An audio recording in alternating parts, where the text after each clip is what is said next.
le contexte est un peu particulier. Ce que j'ai par contre trouvé étonnant dans ce ministère, c'est que certains avaient une croyance qu'ils ne seraient jamais attrapés. Et donc, il y avait cette idée, je ne serai jamais vu et donc je ne serai jamais attrapé et jamais arrêté. Et il y a bien des hommes qui se pensent au-dessus des lois de cette manière-là. L'actualité récente nous a donné un nouvel exemple d'une personne qui se croyait au-dessus des lois. Et je trouve étonnant finalement ces personnes qui se croient au-dessus de tout et qui ressemblent finalement à un enfant qui joue à cache-cache en se mettant les mains devant les yeux, en se disant c'est bon, personne ne me verra. Tôt ou tard, nous devons tous rendre des comptes. Alors c'est vrai, sur cette terre, il est possible que certains échappent à une forme de justice, mais Dieu, lui, ne manque rien. Et on ne peut rien cacher à son regard. Les gens fidèles ne passent pas inaperçus. Dieu les voit et les récompensera. Un peu comme ce chrétien qu'on a croisé dans notre lecture suivie d'Apocalypse, dans les lettres de l'Apocalypse 2. Il est question d'un chrétien qui s'appelait Antipas, qui était un chrétien fidèle, il n'est pas passé inaperçu. On ne sait rien de lui, on sait juste que Dieu a vu sa fidélité. A l'inverse, les méchants, même ceux qui agissent dans l'ombre, ne peuvent pas se dérober au regard du roi des rois. Dans l'église de Thyatire, dans cette lettre que nous allons lire dans un instant, Jésus se présente comme celui qui voit tout, celui qui sait toutes choses. Et c'est assez rassurant de se dire que notre Dieu sait toutes choses. Cette lettre, c'est la 4e lettre du circuit postal qui est défini dans le livre de l'Apocalypse. On a donc ce circuit postal, et donc la lettre à l'église de Thyatire, c'est la 4e lettre. Dieu a demandé à Jean, l'apôtre Jean, d'écrire un texte que Dieu lui a inspiré pour encourager les chrétiens. Et parfois on oublie que l'Apocalypse, c'est pas juste un livre qui a pour but de faire peur aux gens comme un guide Michelin du futur, mais c'est vraiment pour encourager les chrétiens. Et donc dans cette première partie du livre de l'Apocalypse, on a 7 lettres qui ont toujours la même structure. Une introduction qui présente la personne de Jésus-Christ d'une manière un peu particulière.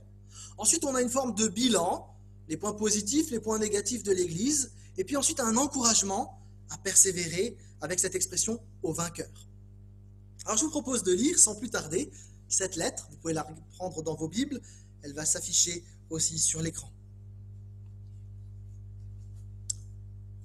Apocalypse 2, versets 18 à 29. À l'ange de l'église de Thyatire, écrit : Voici ce que dit le Fils de Dieu, dont les yeux sont comme une flamme ardente et les pieds comme du bronze. Je connais tes œuvres, ton amour, ta fidélité, ton service et ta persévérance. Je sais que tes dernières œuvres sont plus nombreuses que les premières. Pourtant, j'ai un reproche à te faire. Tu laisses cette femme, cette Jézabel qui se dit prophétesse, égarer mes serviteurs en leur enseignant à participer au culte des idoles, en se livrant à la débauche et en mangeant des viandes sacrifiées aux idoles. Je lui ai laissé du temps pour qu'elle change, mais elle ne veut pas renoncer à son immoralité.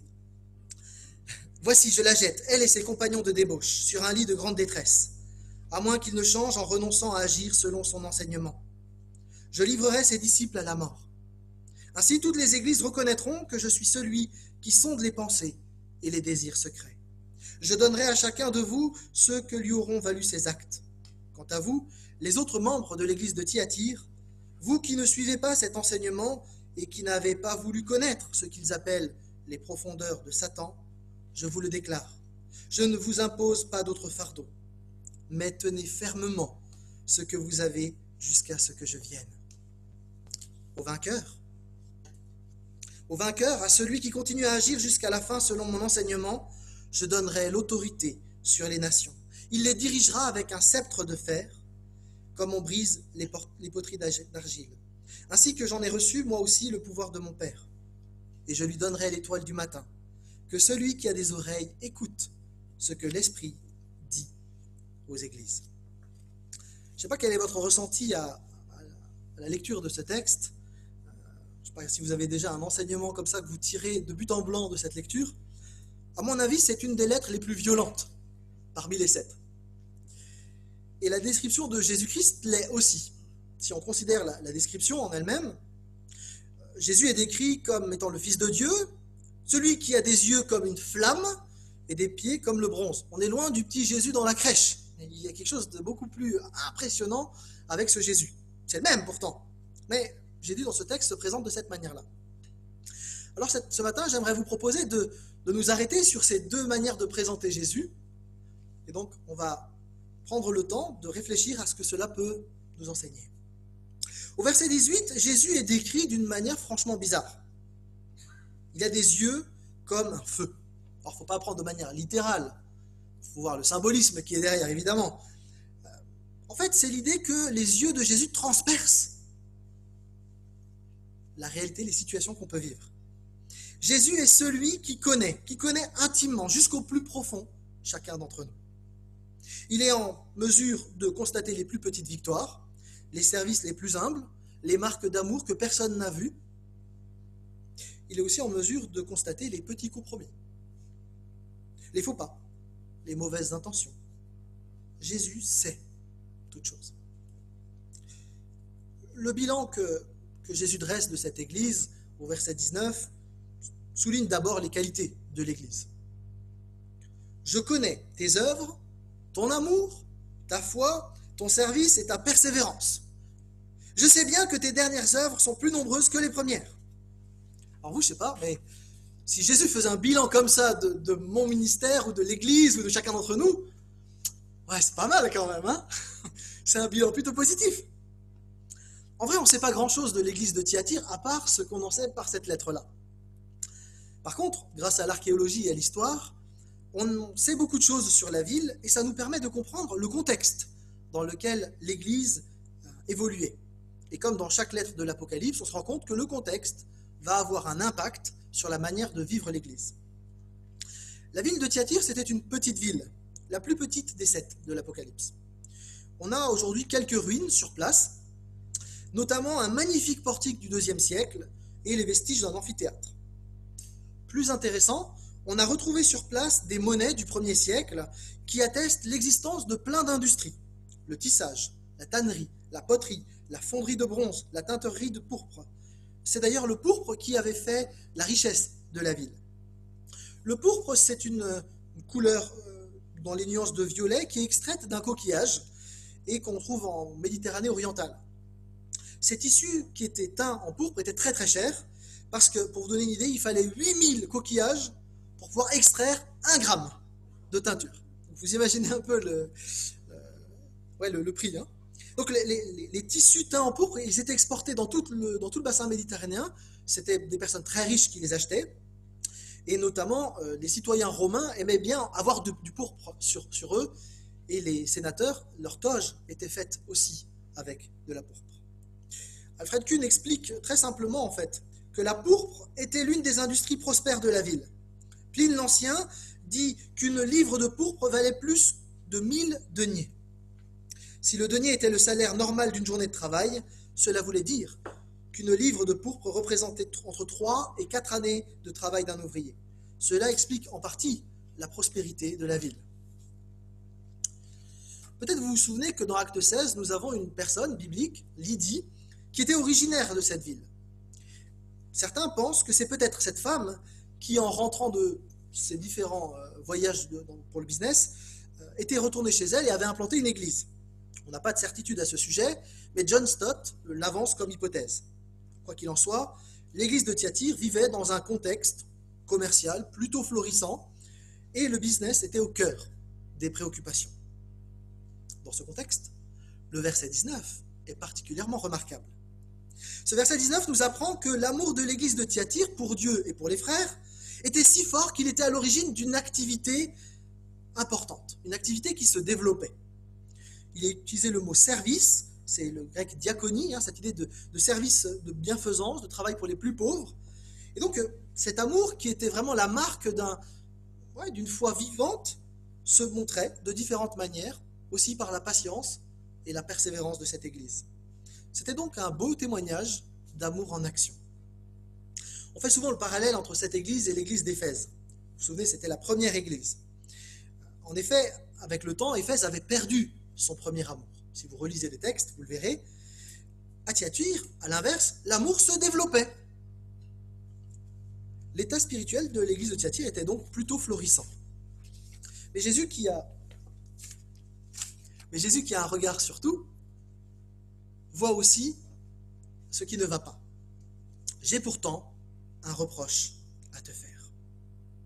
L'Église tolérait une Jézabel. Alors les paroles envers cette Jézabel sont extrêmement dures. Jésus la jette sur un lit de détresse. Il va conduire ses disciples à la mort, de telle sorte que toutes les églises prennent peur et reconnaissent Jésus comme le juge infaillible. Visiblement, cette Jézabel pose un vrai problème. La réaction de Jésus est si forte qu'on ne peut pas en douter. Dans le beau champ de l'église de Thyatire, il y avait une herbe toxique qui poussait au milieu des fleurs à la gloire de Dieu. Et le deuxième problème aussi grave, c'est que l'église ne réagissait pas. Elle laissait faire. À nouveau, la comparaison avec Éphèse est utile pour nous. À Éphèse, on ne tolérait pas les faux apôtres et on démasquait les mauvais enseignements. À Thyatire, il y avait de l'amour, mais du coup, on tolérait l'intolérable. Dans les deux cas, il y avait un déséquilibre. La rigidité doctrinale sans l'amour, c'est un problème. L'amour sans structure est aussi un problème. D'un côté, le légalisme, d'autre côté, un amour à bon marché. Dans l'histoire de l'Église, l'Église a souvent balancé d'un côté et de l'autre. Et trouver l'équilibre n'est pas simple. L'Église de Thyatire acceptait sans discuter toute forme d'opinion. Et aujourd'hui, dans notre contexte, garder l'équilibre, c'est aussi un véritable enjeu. Et j'aimerais qu'on puisse réfléchir ensemble, parce que la tentation de ne pas se démarquer des autres et de finalement tout accepter est une tentation qui est bien réelle. Dans notre société postmoderne, on peut parler de trois choses. Le relativisme, le refus de toute exclusivité et la post-vérité. Je ne vais pas parler très longtemps sur ces sujets-là, mais juste qu'on puisse bien comprendre. Le relativisme, c'est l'idée qu'il n'y a pas d'élément extérieur à chacun de nous qui pourrait s'imposer. Il n'y a rien qui peut nous dire d'extérieur, c'est bien ou c'est pas bien. Si un tel veut vivre à sa manière, c'est son droit. Et comme chacun de nous ne peut pas être neutre, en fait chacun a sa vérité et ça va bien. Chacun se débrouille avec lui-même. Le problème, c'est que d'un point de vue éthique, on peut déjà discuter cet argumentaire. Si chacun a sa vérité, qu'est-ce qui empêche ce gars derrière moi de planter le passant qui passe parce que dans sa vérité à lui, finalement, ça ne pose pas de problème. S'il n'y a plus de normes extérieures, qu'est-ce qui va servir de référentiel? Est-ce que tout se vaut? Ou poser des limites? On a régulièrement des humoristes qui flirtent et qui enjambent régulièrement cette question des limites. Des humoristes racistes, des humoristes antisémites, par exemple. Mais où poser la limite? Chacun sa vérité.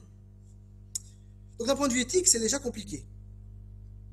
D'un point de vue chrétien, c'est aussi difficile de suivre le relativisme, parce que nous croyons que Dieu existe, qu'il est le créateur, et que de ce point de vue-là, l'être humain n'est pas tout à fait autonome. Il reste créature de Dieu. D'ailleurs, c'est intéressant de voir que la Genèse présente la chute comme la tentation pour les hommes de devenir leur propre maître et de fixer leurs propres règles. En tant que chrétiens, nous ne pouvons pas dire donc que tout est OK. Thyatire aurait dû dire non à certaines choses. De même, nous serons peut-être parfois amenés à prendre position. La Bible présente une seule vérité, le besoin fondamental de l'homme d'être sauvé, et sauvé par Christ seul. C'est lui la vérité. Nul ne vient au Père que par lui. Du coup, le problème avec le relativisme, c'est que, il y a un refus de toute exclusivité. En fait, au départ, ça part d'un bon sentiment. Il faut bien le comprendre. L'idée, c'est le vivre ensemble. Si on veut exclure personne, il faut accepter tout et tout le monde. Et donc refuser tous ceux qui sont exclusifs d'une manière ou d'une autre parce qu'ils présentent un danger pour le vivre ensemble. Ceux qui sont exclusifs sont alors suspects, même coupables, d'avoir un discours qui est tranché. Et du coup, dire qu'on croit que Jésus est le seul qui sauve, c'est suspect. Du coup, on va parler de prosélytes, d'intégristes, de fondamentalistes, parce qu'il y a une exclusivité. J'aimerais d'abord nous faire réfléchir sur le fait que avoir une exclusivité, par exemple, sur le salut, ça ne veut pas dire qu'on veut exclure les autres. Il y a une différence entre l'exclusivité et l'exclusion. De plus, on peut aussi dire que Parfois, au nom de la tolérance, ceux qui se disent tolérants envers tous deviennent intolérants envers ceux qui ont d'autres convictions que ceux qui sont tolérants envers tous. Je n'ai pas perdu? Je ne vois pas vous sourire, hein, c'est un peu difficile. Si je ne veux pas relativiser, si je veux maintenir l'idée que le salut est en Jésus seul, je vais être exclu par ceux-là même qui prêchent la grande inclusion. Et là, il y a quelque chose d'assez étonnant. En fait, la grande inclusion, on ne tolère que ceux qui pensent comme des relativistes. Paradoxal. La foi chrétienne est à contre-courant de notre société sur bien des points. Et elle nous oblige à être exclusifs sur certains points. Alors c'est vrai, et il faut le dire, les chrétiens ont parfois exagéré sur des points d'exclusivité. La Bible affirme des choses claires, il y en a d'autres qui ont de la place pour la liberté. Mais sur le salut en Jésus-Christ, sur l'autorité de la Bible, sur la réalité de la résurrection, nous devons être exclusifs. Alors parfois, sans le vouloir, nous allons heurter par nos convictions, par notre éthique aussi. On ne peut pas le faire pour faire du mal, mais nos convictions vont heurter une société relativiste. Il y a des choses qui ne sont pas négociables. Quand on est chrétien, il faut le savoir. Le dernier élément de notre contexte, c'est ce qu'on appelle la post-vérité. C'est un prolongement des deux éléments précédents. Dans la post-vérité, on donne plus d'importance aux émotions qu'aux faits. Ce qui compte, ce n'est pas la vérité, mais c'est comment je le sens. Donald Trump, c'est un fan de ce genre de choses. Hein. Coronavirus? Non, les chiffres sont truqués. C'est la post-vérité. Et donc, du coup, on va changer les faits en fonction de ce qui arrange. 6 millions de morts pendant la Deuxième Guerre mondiale parmi les Juifs? Non, c'est la post-vérité. On réinvente, on réécrit l'histoire. Pourquoi je dis ça? Parce qu'il y a un risque, pour nous tous, de tomber dans des thèses conspirationnistes qui ne se basent plus sur des faits, mais sur d'autres choses. Et dans l'Église aussi, on peut être tenté, chacun d'entre nous, par la post-vérité. Aller loin de la Bible. Et puis dire, j'ai une nouvelle révélation finalement, j'ai un nouveau truc. La Bible, ouais, il dit des choses, mais moi je le sens pas, je préfère faire autrement. C'est dangereux. La Bible fait autorité pour nous. Dans notre contexte relativiste, où il y a le refus de l'exclusivité, de la post-vérité, nous devrions faire attention à cette lettre de l'Église de Thyatire. La réaction de Jésus avec cette Église nous interpelle. Tout n'est pas acceptable. Il y a des mauvaises herbes qui ne doivent pas être validées sous prétexte que chacun a sa vérité. Dieu a inspiré les apôtres et il a laissé un dépôt que nous avons à défendre, la Bible. Ce dépôt, il est remis en question depuis 2000 ans. Parce que certains disent, les miracles, c'est pas possible. La résurrection, naissance virginale de Jésus, etc., etc., etc. Nous sommes invités à prendre position. Nous avons des convictions. Il nous faut les défendre. Et elles sont, sur certains points, effectivement exclusives. Le regard de Jésus est donc quelque chose qui doit nous interpeller, nous, dans notre contexte d'aujourd'hui. Le deuxième élément dans le texte, c'est les pieds comme du bronze de Jésus-Christ. Il se présente avec un regard perçant, mais il se présente aussi avec des pieds plutôt bizarres. C'est lui et non autre chose qui est le roc, pour le dire de cette manière-là. Dans le contexte de cette ville de Thyatire, on peut imaginer que certains s'appuyaient plus sur leur fortune personnelle, sur leur réussite économique, que sur Dieu. D'autres semblent avoir voulu découvrir les profondeurs de Satan, ce qui fait probablement référence à des cultes ésotériques, mystiques, et qui finalement se décalaient de ce que les apôtres avaient donné à l'Église, bien qu'on ne sache pas exactement de quoi il est question dans ce texte. En tout cas, avec cette description, Jésus se présente ici comme la seule valeur stable. Rien ni personne d'autre que Jésus-Christ ne donne de stabilité éternelle aux humains. Il faut revenir un instant sur le problème de cette église de Thyatire. Il est question d'une prophétesse, surnommée Jézabel, qui encourageait à participer au culte des idoles et à la débauche. Quand on lit ça, on se dit, mais comment des chrétiens ont pu se laisser avoir par un truc aussi énorme? Il faut essayer de comprendre. Le problème dans cette église, d'abord, c'est pas qu'une femme enseigne. Juste, je fais la précision. Le problème, c'est qu'elle enseigne du faux et que l'église laisse faire. Le texte semblerait même montrer plutôt que dans l'église des premiers siècles, il y avait des femmes qui enseignaient. Le problème dans cette église précisément, c'est qu'elle enseigne mal. Le nom de Jézabel est probablement symbolique. il fait référence à une reine de l'Ancien Testament qui a fasciné le monde du cinéma, le monde de l'art, mais qui est une mauvaise reine. Une reine qu'on trouve dans le livre de 1 roi et qui a tenté de supprimer le culte du vrai Dieu, qui a conduit le peuple à adorer les idoles en pratiquant la sorcellerie, qui a aussi conduit le peuple à la prostitution sacrée, enfin bref, elle a massacré tous les prophètes, en tout cas une bonne partie des prophètes du vrai Dieu, elle a essayé de tuer Élie en particulier qui s'opposait à elle, et cette reine a été jugée et condamnée par Dieu.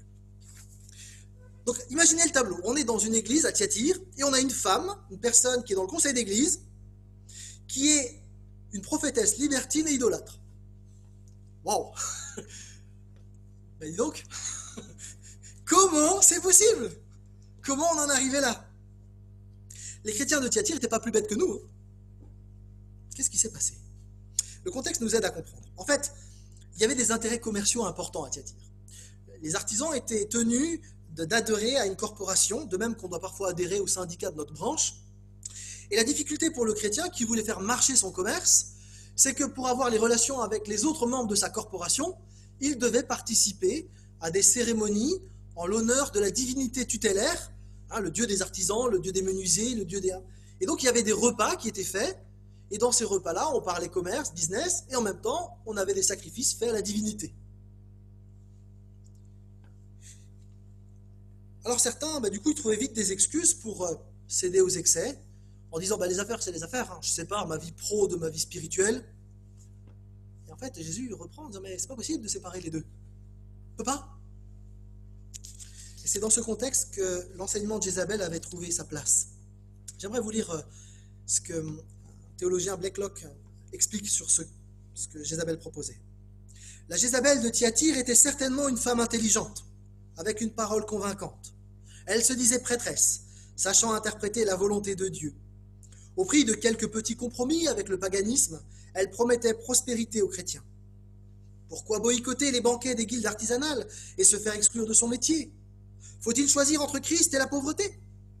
Non, leur disait Jézabel, gardez votre cœur intact, apprenez les choses profondes de la religion, et vous verrez que derrière les divinités païennes, on rend en fait hommage au Dieu très haut.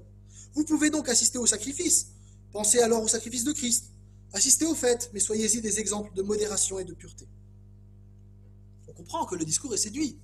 Parce que tout d'un coup, les difficultés de prise de position dans son milieu professionnel s'effaçaient.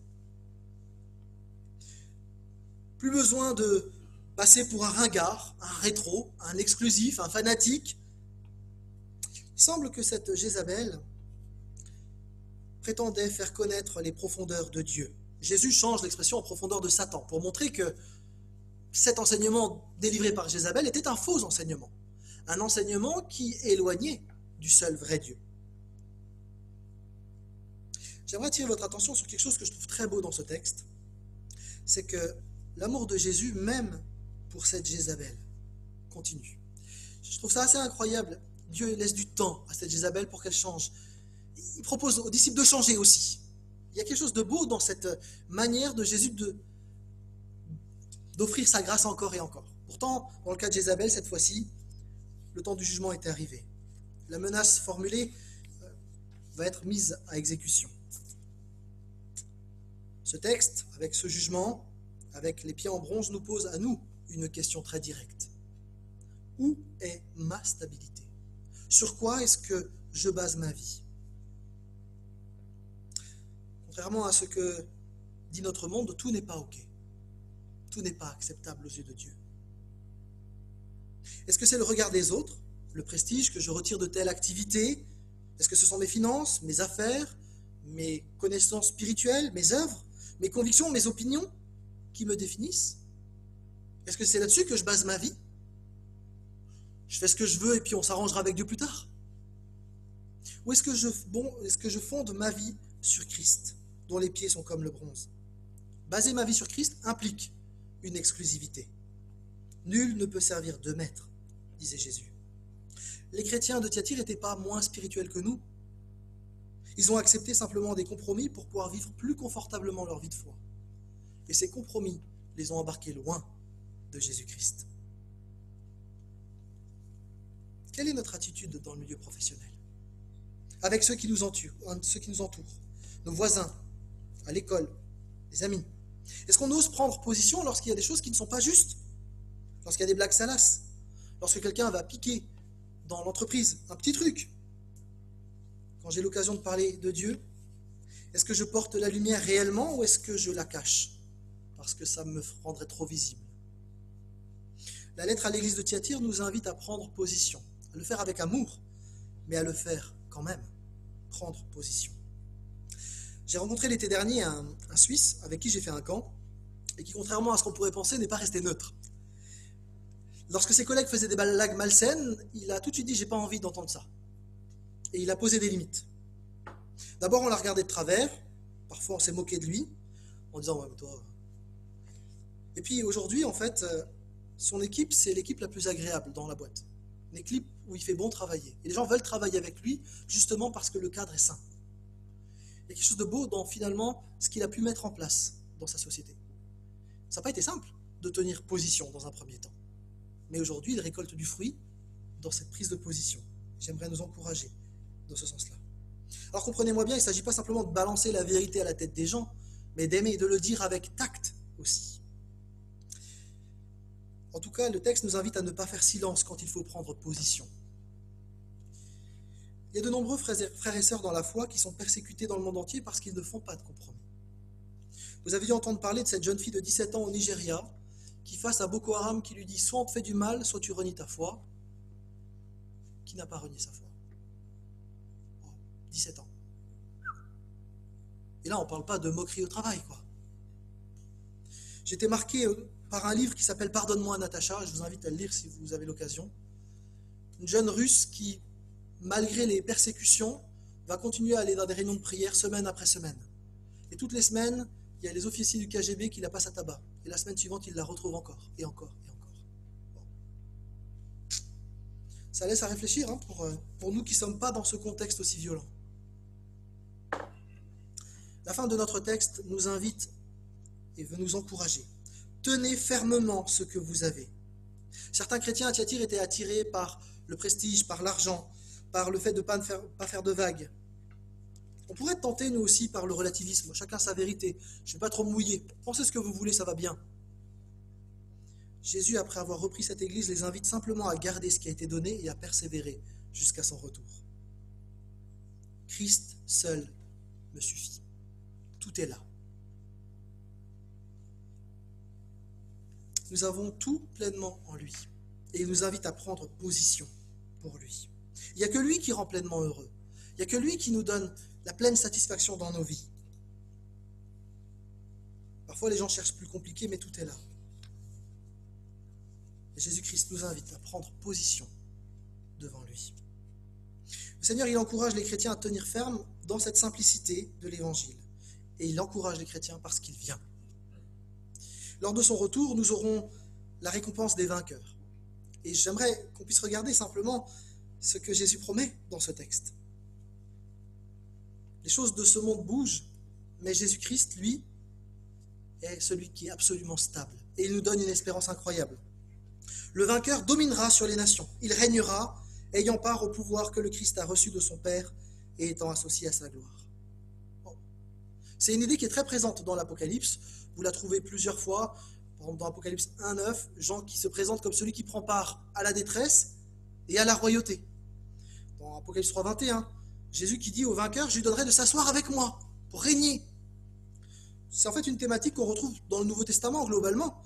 Vous avez plusieurs textes, j'en ai mis que 3 là, mais il est question des disciples qui vont régner avec Christ.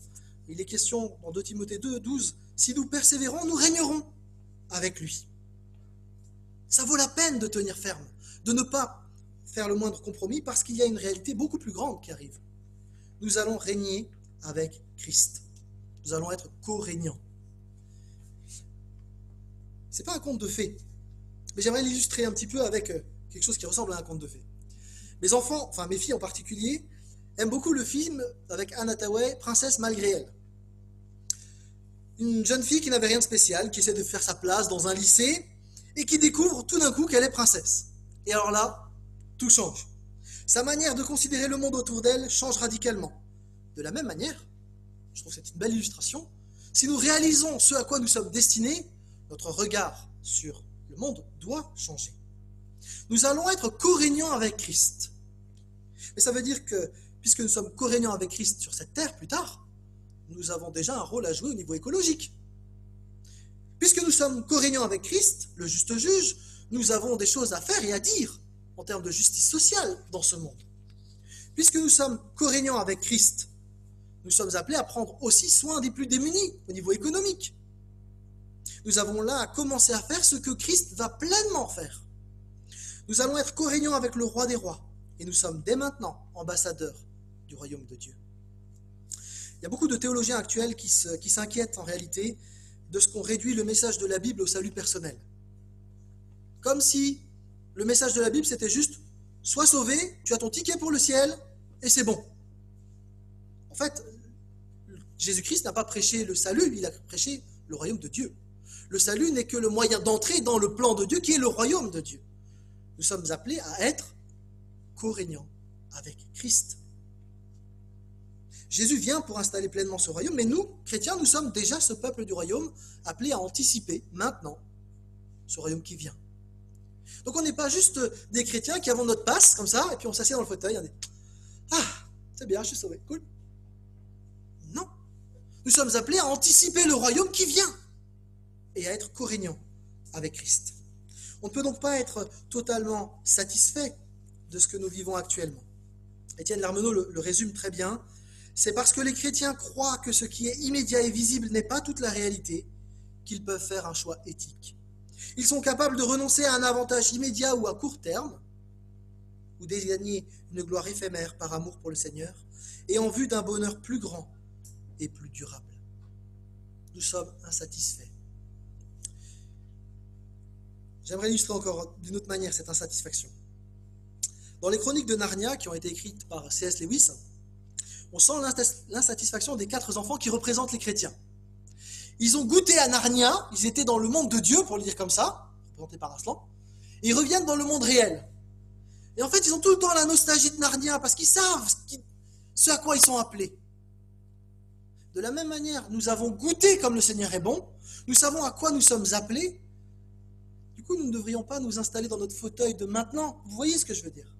Il y a cette idée de commencer à vivre ce à quoi le Seigneur nous appelle. Vivre le royaume en Christ. Je vais conclure. Le texte nous dit finalement que le vainqueur recevra l'étoile du matin. Cette étoile du matin, dans la suite de l'Apocalypse, on saura que c'est Jésus-Christ lui-même. Jésus-Christ qui se donne. Parce que c'est lui qui donne tout finalement. C'est sa grâce. C'est lui qui a pris position pour nous à la croix. C'est lui qui prendra position pour nous lors du retour de Christ. Entre les deux, c'est nous qui avons à prendre position pour notre Seigneur. Ce texte nous invite à persévérer jusqu'à son retour et à tenir ferme, à oser prendre position lorsque c'est le moment, à prendre position dans l'amour, mais à tenir ferme. Que le Seigneur nous aide à le vivre parce que ce n'est pas évident dans les circonstances qui sont les nôtres. Alors je vous propose de prier simplement. Seigneur notre Dieu, nous voulons te remercier pour ce texte qui nous bouscule à bien des égards. Nous avons l'habitude de te considérer comme quelqu'un de doux, de calme, de gentil, ce qui est vrai, pleinement vrai. Et en même temps, dans ce texte, tu nous interpelles aussi par la réaction forte que tu as envers les compromis. Tu nous appelles à être exclusifs sur plusieurs points, à avoir une vie qui dénote dans une société particulière. Seigneur, les chrétiens de Thyatire ont fait beaucoup de compromis et ils se sont éloignés de toi. Tu les as interpellés pour qu'ils reviennent à toi pleinement. Seigneur, ce matin, tu nous interpelles nous aussi et nous voulons nous laisser interpeller par le Saint-Esprit. Nous te prions, Seigneur, que tu nous donnes de la sagesse, du discernement pour pouvoir tenir ferme, affirmer nos convictions dans l'amour, dans l'intelligence et dans la sagesse. Et nous te prions, Seigneur, de nous donner aussi du courage. Parce que personnellement, j'en manque, Seigneur. J'ai besoin que tu m'aides. Père, nous voulons te prier que véritablement nous puissions être des lumières dans ce monde. Des lumières qui du coup sont vues. Des lumières qui seront peut-être critiquées. Des lumières qui seront peut-être pointées du doigt. Mais Seigneur, nous voulons être sel et lumière comme tu nous le demandes.